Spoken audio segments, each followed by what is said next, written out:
Yemen, Ansarullah, they have been the only front that was open for the entirety of this genocide. They participated very shortly after October the 7th, and they declared that they will be attacking Israel and Israeli interests in the Red Sea. They constantly expanded their reach up until they said, and they constantly repeat this, Israel stops the genocide inside of the Gaza Strip and lifts the siege of the people in Gaza. That did not happen, and Ansarullah in Yemen, they constantly attacked Israel even when they were very close to reach a negotiation deal.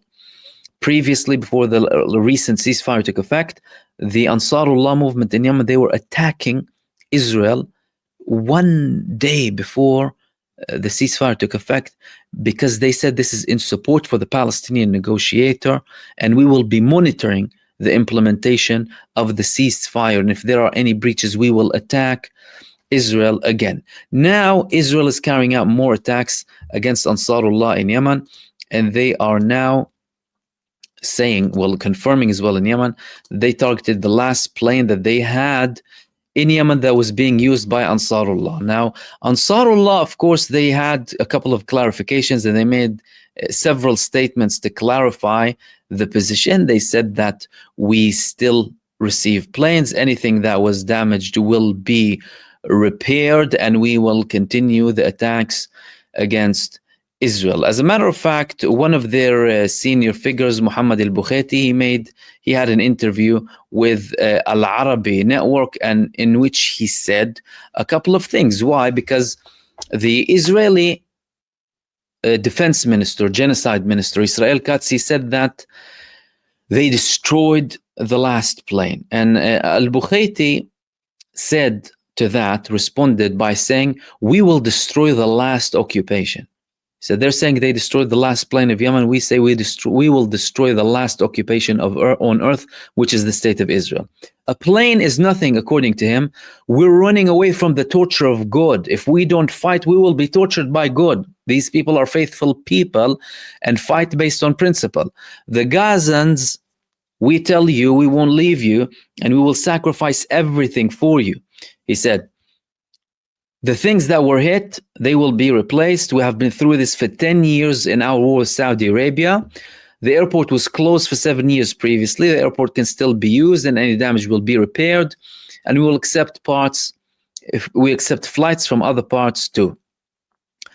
Unfortunately, we're not getting any support from other Arab states. As a matter of fact, they participate in these crimes led by the United States.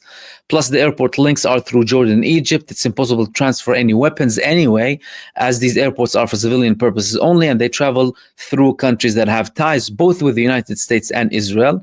And it's impossible to carry out any weapons on them or anything of the sort. Again, that's a clarification, and that's debunking all of the myth that's being pushed or was pushed previously by the United States and is still being pushed by Israel, that the Sana'a airport is a hub of transporting weapons and what have you, because all of the flights go through Egypt and Jordan. Egypt and Jordan, both of them have ties with the United States and with Israel too.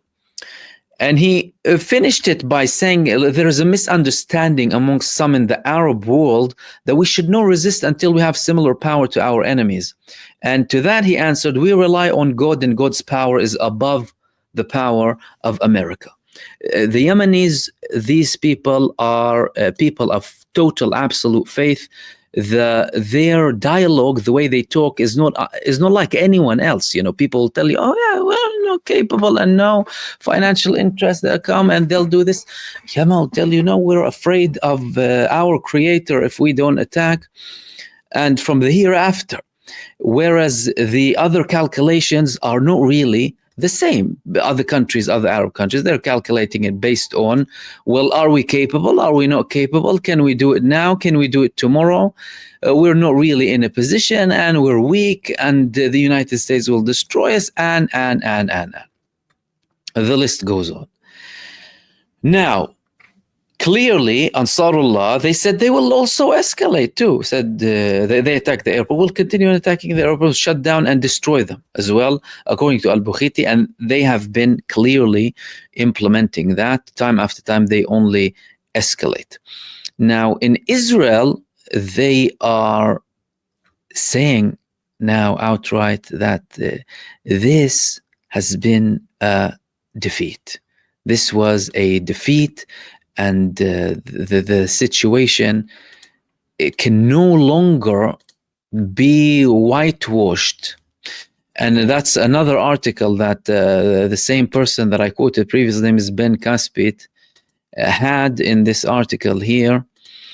While the residents in the settlement were still hiding in the military barracks, Netanyahu was already plotting the plan for the next day. In his case, the plan was survival and keeping himself in the chair, saying that 600 days we are unable to defeat Hamas. 600 days have passed and Benjamin Netanyahu isn't reaching a deal. The priority is to get a deal, even if we don't completely eliminate Hamas, the wishful thinking, of course. But more and more criticism is coming against Benjamin Netanyahu amongst the Israeli media circles, Israeli mainstream media. People are all of a sudden in Israeli mainstream media. By the way, for those of you who don't follow Israeli mainstream media, all of a sudden the suffering of the Gazan population is being made public. Previously, we used to see only the rubble and the after effects, right? Total destruction.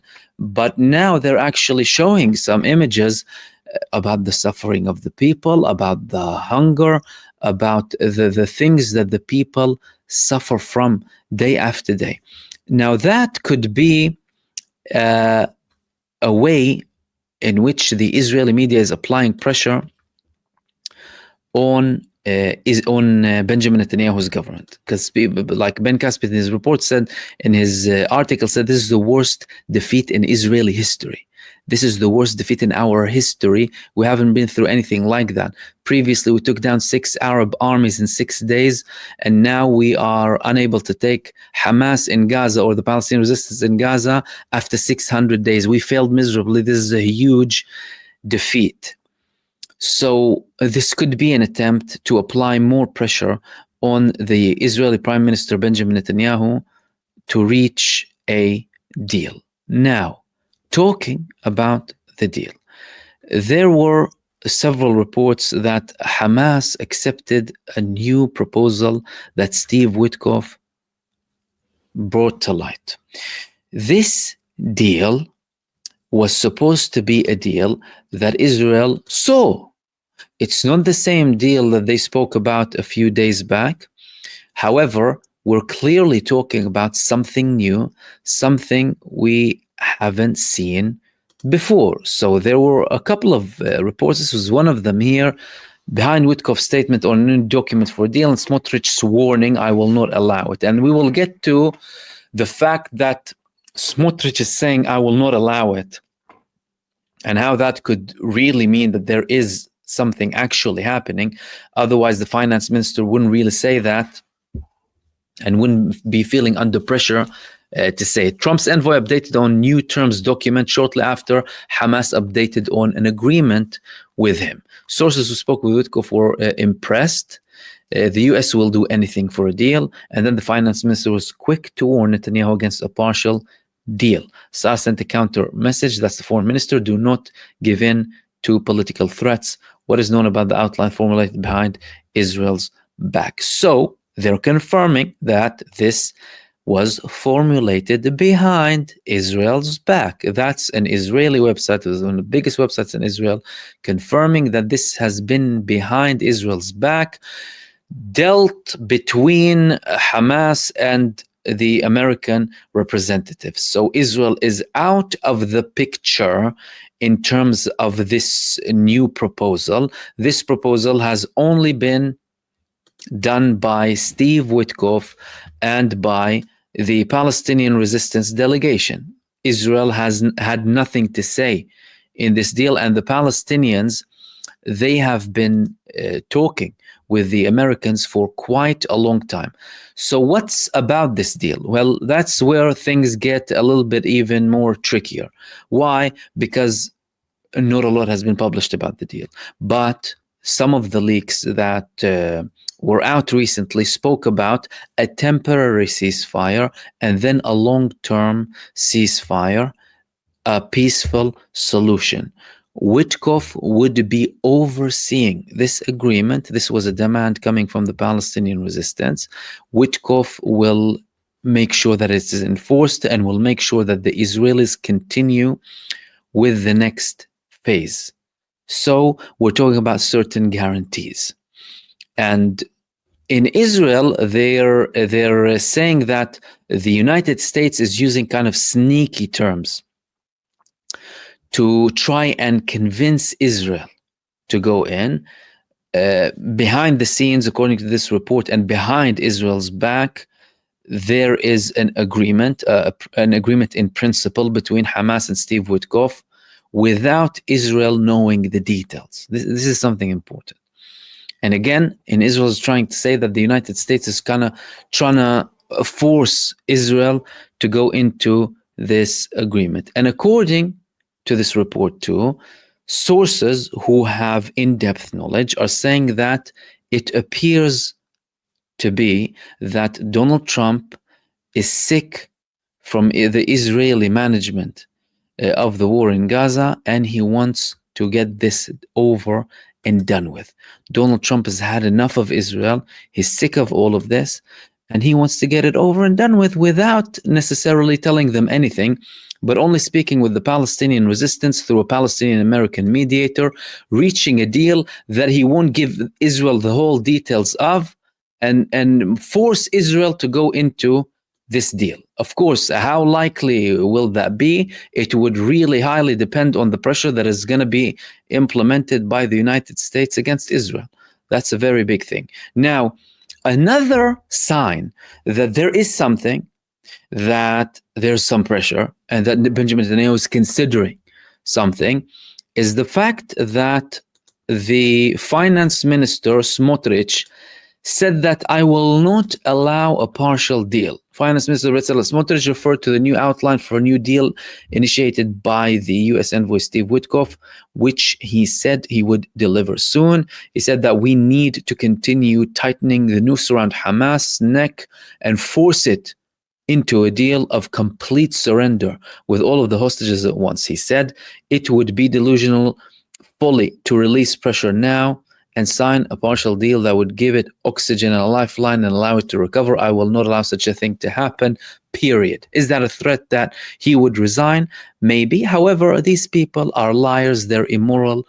The only person who resigned previously was Ben Gvir. Smotrich tried to legitimize the first phase of the ceasefire. He might do the same thing again if it suits him, because both him and Ben Gvir know that once they're out of this cursed government, well, the most cursed, because we're talking about an Israeli government here and all of them are cursed, they're not going to come back to power. These people are going to be out because they have been tried and tested, and they're losing in the Israeli polls. So if we have an election tomorrow, Smotrich might not pass the threshold to have anyone in the Israeli Knesset, let alone being in the Netanyahu government. And they know this reality, but they try and extract as much as possible from Benjamin Netanyahu.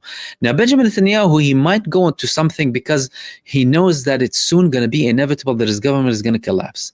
Because of the Haredi movement, that's it. In his government, he's going to have this new conscription move happening with his government that will start enforcing more things. They previously stated if one of the community gets imprisoned for not attending or not going to the Israeli army, the government will collapse within hours.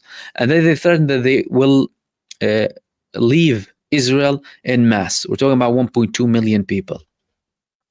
So Netanyahu clearly has a plan B already now, more fragile than what he has now. However, he knows that it's about to end.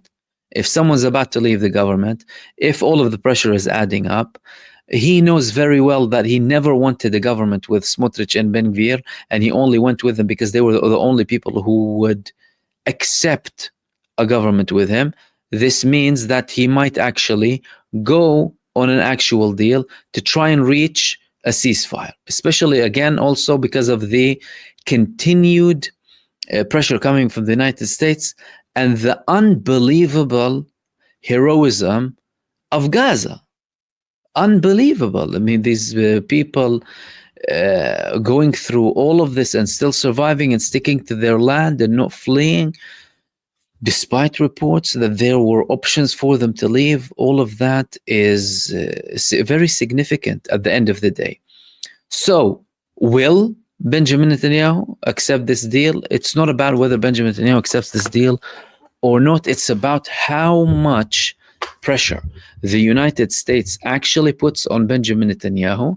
Because if Benjamin Netanyahu wanted to reach a deal, he could have reached a deal several months back. As a matter of fact, he could have reached a deal over a year ago, because he was guaranteed a safety net from the opposition in Israel. Now, the fact that he might actually lose his coalition, that he might actually collapse, the government might collapse, he's looking at a way where he might have to or be forced to go into a temporary ceasefire. Also, added by the pressure of the families of the prisoners of war, they're escalating their tone lately, blaming the government of not only murdering their loved ones in Gaza, but also implementing the Hannibal Directive outright. They're saying all of that. And if such a deal it comes to light, it will be the temporary initial phase that will lead to a final and long stand or a longer temporary ceasefire, permanent ceasefire agreement guaranteed by the United States. Hence why Donald Trump was saying, oh, we want to control Gaza, we want to control Gaza. That might have something to do with it. In the first part of that ceasefire, that reports are saying is going to be about 70 days, anywhere between 60 to 90, but lots of reports repeated the number 70. In the first 10 days, 5 Israelis who are alive will be released alongside 5 bodies, and the final day, another 5 will be released alongside 5 bodies, leaving, of course, over half of the total number of those who remain now in Gaza held by the Palestinian resistance. They still will be held by the Palestinian resistance up until the final phase is going to be done. These are the thick lines. The details are, of course, the aid, 1,000 trucks a day, then the talks about the rebuilding, a new administration, technocratic government, a long-standing solution.